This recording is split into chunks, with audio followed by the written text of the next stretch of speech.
ireo sary maneho ny farany. Ireo sary maneho ny farany. Zany no maranantsika andindinika amin'ny herinandro ity.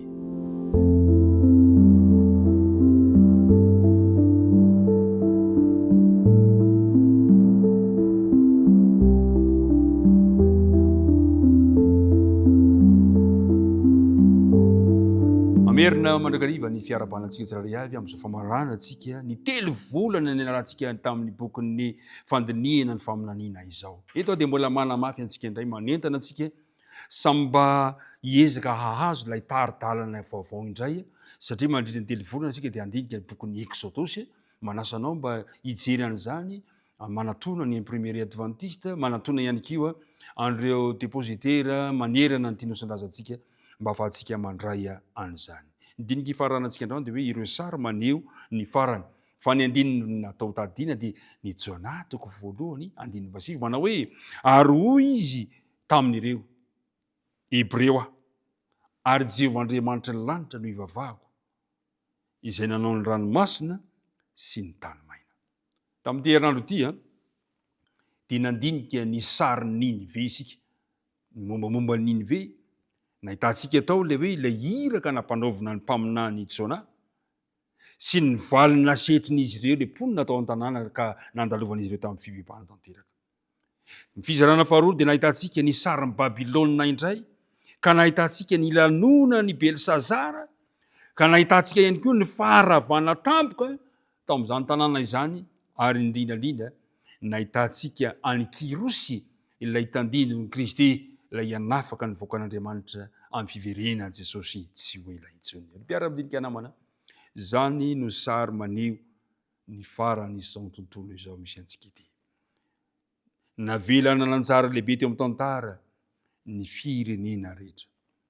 Tadio ry mpiara-midinika namana, fa ny faminaniana dia nanamarika ny fahatanterana sy ny fitomboan'ny fanjakan-dehibe tao Babilôna, fanjakan'ny Mediana sy ny Persiana, fanjakan'ny Greka sy ny fanjakana Romanina. Zavatra hita nefa samy tsy nahomby tamin'izay nampanaovina azy ireto fanjakana reto, fa samy hita fa nitotongana tamin'ny fiavonavonana izany fanjakana rehetrarehetra izany. Koa na dia nandany fitsipik'Andriamanitra zay reny firenena reny ka nahatonga ny fandevonan'ny tena tamin'izany fomba izany dia tadio tsara fa nanara-maso hatrany hatrany ny zavatra nitranga teo amin'ny tantara Andriamanitra. Nanara-maso ny fandehan'ny tantara sy ny toe-javatra rehetra Andriamanitra. Tadio ry mpiara-midinika namako, manara-maso ny tantara-piainanao io Andriamanitsika io, ary manomana fiainana tsara lavitra ho anao izy. Tadio tahaka ny mpaminany Jeremia, manara-maso ataon'ny mpanefy tany manga iray Jeremia amin'ny bokon'ny Jeremia toko 7. Volavolainy ilay tany manga, ataony arak'izay tiany ilay tany manga. Izany sary anohatra zany, ny sary mpanefy tany manga mamolavola tany mangina tanana zany no ampiasain'Andriamanitra ihany koa entina manazava ny fitsipika ny fanana ny faminaniana rehetra ao anatin'ny Baiboly. Tahaka izany ihany koa ny tantanan'Andriamanitra ny fiainantsika tsirairay avy, ka tiany ianao amboarina ho mendrika anao ilay famonjena. Ny teny tamin'ny lalam-paminany izy nanao hoe vetivety aho dia nilaza amin'ny firenena sy ny fanjakana hotako sy azerako ravako. Fa raha tsy miala amin'ny ratsy zany firenena noteneniko zany dia hanenena kosa ny loza izay nokasaiko hamelezako azy. Ary vetivety kosa aho dia laza amin'ny firenena sy ny fanjakana oriko sy amboleko, fa raha manao izay ratsy eo amasoko izy ka tsy miaino dia hanenenako kosa ny soa izay nolazaiko hanasoavana azy.